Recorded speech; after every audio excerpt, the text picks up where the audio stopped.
Um dos principais rivais do Alossauro era o Ceratossauro. O Ceratossauro havia surgido na Terra muito antes dos primeiros Alossauros. Mas no final do período Jurássico, encontramos cada vez menos esqueletos de Ceratossauro e cada vez mais esqueletos de Alossauro. Isso sugere que o Alossauro estava sobrepujando o Ceratossauro e estava se tornando o maior predador que existia na época. O Alossauro teve pouca dificuldade em acabar com seus rivais.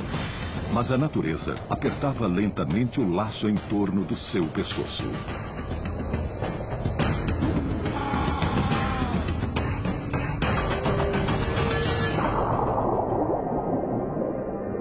No final do período Jurássico, o planeta começava a esfriar. Os continentes continuavam a se separar e isso mudou as correntes oceânicas. Isso teve vários efeitos sobre o clima. Uma mudança climática pode não parecer tão importante, mas todas as formas de vida dependem do ambiente para existir. Quando o ambiente muda, vários eventos são desencadeados em um movimento que chamamos efeito dominó. E quanto maior é o ser vivo, maior é a queda. Dinossauros gigantescos como o Alossauro precisavam de grandes quantidades de comida e água para sobreviver. Uma ligeira queda na temperatura reduziria sua fonte alimentar e, ao longo do tempo, isso causaria sua extinção.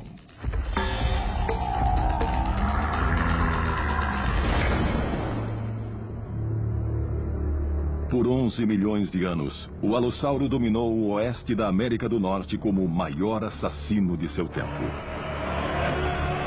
Mas sua incapacidade de se adaptar às mudanças ambientais do fim do Jurássico daria lugar a uma espécie menor e mais rápida.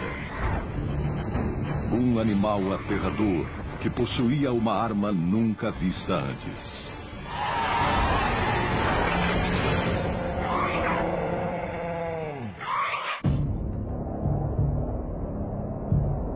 Com a queda da temperatura, formaram-se as primeiras calotas polares.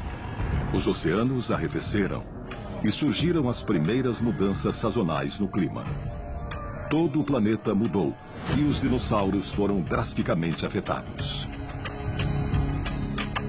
No final do período Jurássico, a Terra começou a esfriar.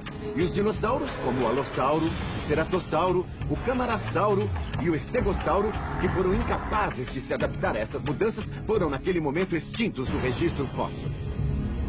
Mudança climática geralmente significa mudança na vida vegetal. Se os herbívoros não conseguiam comer as novas plantas, eles pereciam. Por sua vez, os predadores não tinham mais presas e morriam também. Nos próximos 90 milhões de anos, surgiu uma nova era chamada Período Cretáceo. Plantas com folhas mais largas que toleravam variações climáticas sazonais cobriam a paisagem. Só os herbívoros mais inteligentes conseguiam se adaptar, o que significava que os carnívoros precisavam se adaptar também. Pela primeira vez, o cérebro e não os músculos garantia a sobrevivência, e assim se iniciava a era do Raptor. O Utahraptor foi um dos primeiros exemplos.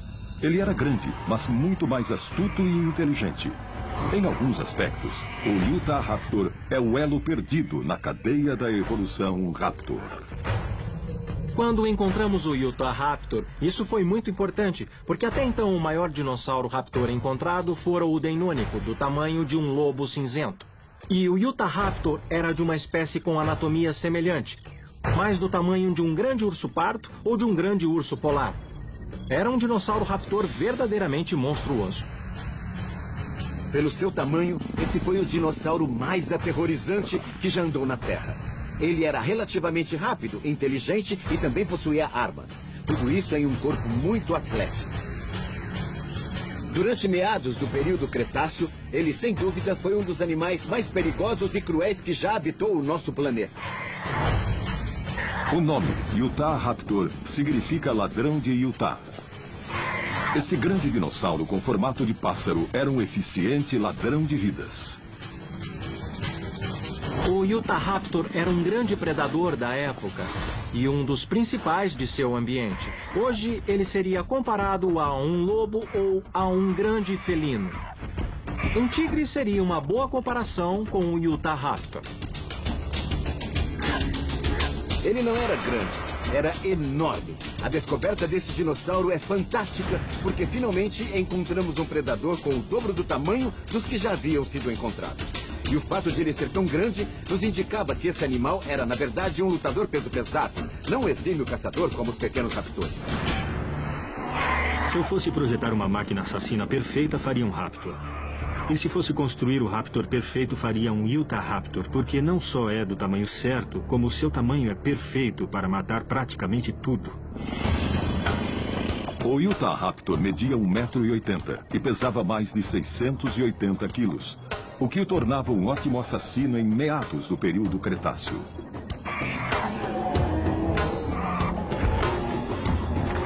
A família dos raptores é composta por uma série de diferentes dinossauros.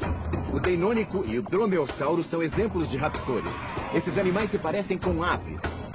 Quando analisamos o desenho do esqueleto de um dos raptores, vemos algo muito semelhante ao peru atual ou ao cuco. E como as aves modernas, seus ossos eram ocos, ou seja, eram muito leves, mas extremamente fortes. Isso lhes permitia correr a grandes velocidades e ainda assim a participar de algumas lutas. Mas uma descoberta recente provou que os raptores estavam muito mais intimamente ligados às aves do que se imaginava. As aves têm pulmões altamente especializados. Elas possuem um conjunto de sacos aéreos por todo o corpo. Algumas até enchem as vértebras de ar. Elas se enchem de ar e então expelem como uma série de foles. Os raptores enchem os pulmões de ar e depois o distribuem pelas vértebras e ossos do corpo todo. Por isso eles são caçadores tão velozes e tão mortais. O ar só percorre um caminho em todo o seu corpo. Assim, eles ficam cheios de oxigênio. Como todos os membros da família, o Utah Raptor possuía enormes garras nas mãos e pés e as utilizava como chefe experiente para fatiar e picar sua refeição. Como todos os dromeossauros, as garras nos pés do Utah Raptor eram suas principais armas. Ele possuía pernas fortes e robustas e o osso central da garra tinha cerca de 20 centímetros, com um revestimento de queratina de até 30 centímetros de espessura. Então, essa era a principal arma do Utah Raptor. Mas como todos os carnívoros, ele também possuía dentes formidáveis e garras enormes nas mãos que podiam, por causa disso, causar muitos danos. Os raptores eram muito habilidosos com as garras das mãos e dos pés. Imaginem um animal com cerca de 500 quilos chutando a presa, empurrando com passadas de 1 metro, 1,5 metros, rasgando uma pele de 2,5 cm de espessura, enfiando sua garra de 25 centímetros e fazendo um corte de 1 metro várias vezes seguidas. Além de suas garras mortais, o Utah Raptor utilizava os dentes para matar suas presas. E para garantir que seus dentes sempre estariam como novos, o Utah Raptor possuía uma adaptação especial no maxilar. Quando vemos a mandíbula de um Utah Raptor ou de outros dinossauros predadores, nós vemos que os dentes não estão no mesmo nível. Alguns estão bem mais salientes e outros mal se sobressaem. Isso reflete o modo como os dentes eram substituídos, de forma que pudesse crescer em velocidades diferentes e em épocas diferentes. Os répteis como o Utah Raptor substituíam os dentes durante toda a vida. Então, eles possuíam dentes em diferentes fases de crescimento e de erupção. Eles apareciam na mandíbula em momentos diferentes da vida. É uma estratégia maravilhosa porque esses animais quebravam os dentes quando mordiam outros animais, que eram muito duros. Como resultado, seus dentes se quebravam e se desgastavam, mas eram sempre substituídos. Portanto, eles sempre possuíam um conjunto novo de dentes durante toda a sua vida.